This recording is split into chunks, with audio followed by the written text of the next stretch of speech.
আচ্ছা, ধরেন আপনি অসুস্থ আছেন। কেউ আপনাকে বলল, কেমন আছো? আপনি বললেন, ভালো নেই। তাৎক্ষণিক কি আপনি ভালো হতে পারবেন? পক্ষান্তরে দেখেন, আপনি অসুস্থ। আপনি আপনাকে কেউ জিজ্ঞাসা করল, কেমন আছো?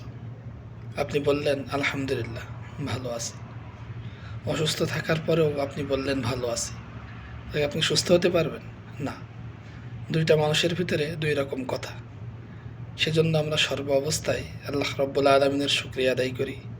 এই শুকরিয়ার ভিতরে যে কত বড় তৃপ্তি, যারা বলতে পারে, অসুস্থ থাকার পরও আলহামদুলিল্লাহ বলতে পারে, তারাই জানে যে আলহামদুলিল্লাহর ভিতরে কত তৃপ্তি। সেজন্য আসুন, সর্ব অবস্থায় সর্বদাই, সুস্থ হোক অসুস্থ হোক, সচ্ছল হোক অসচ্ছল হোক, সর্বদাই আমরা আল্লাহ রব্বুল আলমিনের শুকরিয়া আদায় করা শিখি।